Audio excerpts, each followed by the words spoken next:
Você sabia que a Páscoa já era comemorada antes de Jesus e que ele trouxe um novo significado para ela? Para compreender a origem da Páscoa, é necessário mergulhar um pouco na história do povo hebreu. Pode-se facilmente dizer que eles têm origem em Abraão, o primeiro a entender que há apenas um Deus, criador de todas as coisas.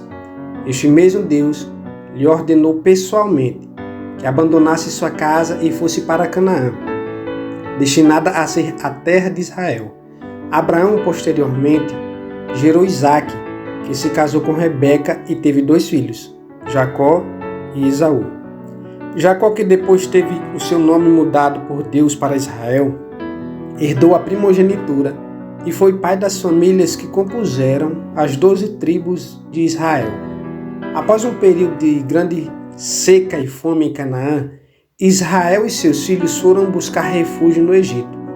Lá encontraram José, filho de Israel, que fora entregue por seus irmãos à escravidão.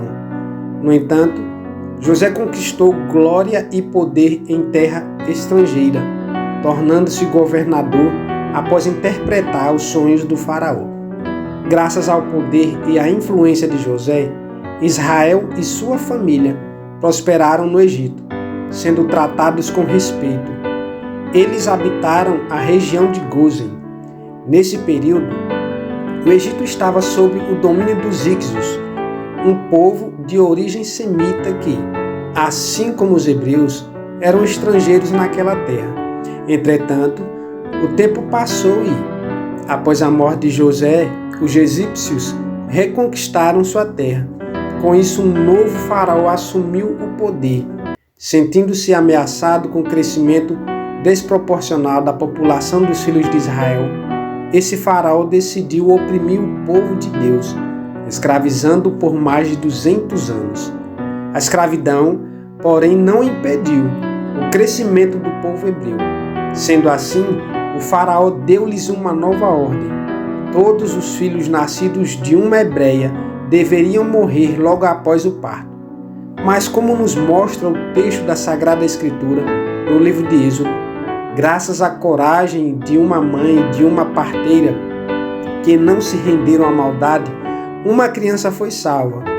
Moisés, sua mãe Joquebede, o colocou num pequeno cesto que, flutuando nas águas do rio Nilo, foi encontrado pela filha do faraó. Moisés então cresceu e foi educado no palácio. Quando Moisés se tornou adulto, Deus apareceu para ele em uma sarça ardente. Ele ordenou que libertasse os israelitas e os trouxesse para a terra que havia sido prometida a Abraão. Após um longo conflito com o faraó e 9 pragas enviadas por Deus aos egípcios, o faraó se viu sem saída. Como ultimato, Deus disse a Moisés que enviaria uma praga que feriria o primogênito de toda a família, e os hebreus seriam, enfim, libertos da opressão. Para isso, Deus pediu que os hebreus fizessem a oferenda de um cordeiro, cujo sangue deveria ser aspergido nos batentes de suas portas, para que o anjo da morte passasse direto, sem tocar em suas casas, ferindo apenas os egípcios. Além de passar o sangue nos umbrais, os hebreus deveriam comer a carne do cordeiro com suas respectivas famílias. Apressadas com a saída do Egito, o texto nos mostra que não houve tempo para fermentarem os pães. Todos esses eventos deram origem, por determinação do próprio Deus, a uma festa que deveria ser celebrada todos os anos pelos hebreus, Peshá ou Páscoa. O Peshá é a festa que marca o início do calendário bíblico de Israel e delimita as datas de todas as outras festas bíblicas. Cada festa instituída por Deus tem um caráter educativo. No caso de Peshá, serve, entre tantas coisas, para que os filhos de Israel jamais se esqueçam de que foram escravos no Egito e que o próprio Deus os libertou com sua mão poderosa, trazendo juízo sobre os deuses do Egito e sobre o faraó.